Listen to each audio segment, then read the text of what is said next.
અરવલ્લી જિલ્લામાં હાલ સ્થિતિને ધ્યાનમાં રાખીને વહીવટી તંત્ર દ્વારા રક્તદાન કેમ્પનું આયોજન કરવામાં આવ્યું. મોડાસા મામલતદાર કચેરી ખાતે પટેલ બ્લડ બેંકના સહયોગથી આ કેમ્પ યોજાયો હતો. જિલ્લા કલેક્ટર, ડીટીઓ અને નિવાસી કલેક્ટર, મામલતદાર, ટીડીઓ સહિતના અધિકારીઓએ રક્તદાન કર્યું હતું. તેમની સાથે તમામ કચેરીના કર્મચારીઓએ પણ રક્તદાન કરવા માટે જોડાયા હતા.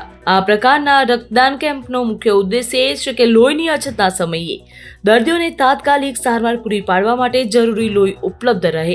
અધિકારીઓ અને કર્મચારીઓ આ માનવતાવાદી કાર્યમાં જોડાઈને સમાજ પ્રેમ અને જવાબદારીઓનું ઉદાહરણ રજૂ કર્યું. આ તમામ પ્રયાસો લોહીની અછતને દૂર કરવા અને દર્દીઓને તાત્કાલિક સારવાર પૂરી પાડવા માટે મહત્વપૂર્ણ છે. અધિકારીઓ, કર્મચારીઓ અને સામાન્ય જનતાએ રક્તદાનમાં જોડાઈને માનવતાવાદી ભાવના દર્શાવી જે સમાજમાં એકતા અને સહયોગની ભાવના પણ પ્રગટાવે છે. હું અલ્પેશ ઈશ્વરલાલ શ્રીગોડ, મોડાસા મામલતદાર ઓફિસ, સબ રજિસ્ટ્રાર.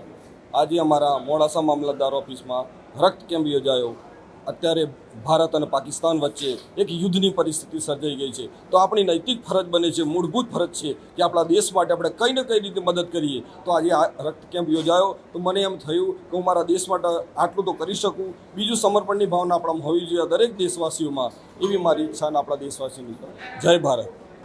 આજરોજ અરવલ્લી જિલ્લા તંત્ર, વહીવટી તંત્ર તરફથી દેશમાં લોકોને જે લોહીની જરૂરિયાત જ્યારે પડે છે ત્યારે અચાનક લોહીની તંગી ઊભી ના થાય એના માટે થઈને કેટલાક દાતાઓ જે પોતાની રીતે રક્તદાન કરી શકે છે એવા દાતાઓની સાથે રહીને જિલ્લા વહીવટી તંત્રમાં કલેક્ટર ઓફિસ, એસપી ઓફિસ, જિલ્લા પંચાયત ઓફિસ અને અન્ય ઓફિસોના કર્મચારી અને અન્ય લોકોને સાથે સાંકળીને આજે સારી રીતે રક્તદાન માટેની એક સરસ મજાનો અહીંયા કેમ્પ યોજાઈ રહ્યો છે.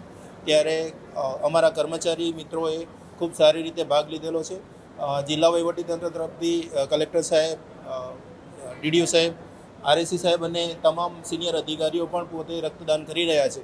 ત્યારે આવી રીતે દેશમાં દરેક લોકો પોતે રક્તદાનનું એક મહત્ત્વ સમજે અને જેને જ્યારે જરૂર પડે ત્યારે આસાનીથી રક્ત મળી રહે એના માટે થઈને પોતે પોતાની ઈચ્છાથી અને પોતાની શક્તિથી રક્તદાન કરતા રહે એવી અપીલ જિલ્લા વહીવટીતંત્ર તરફથી કરવામાં આવે છે.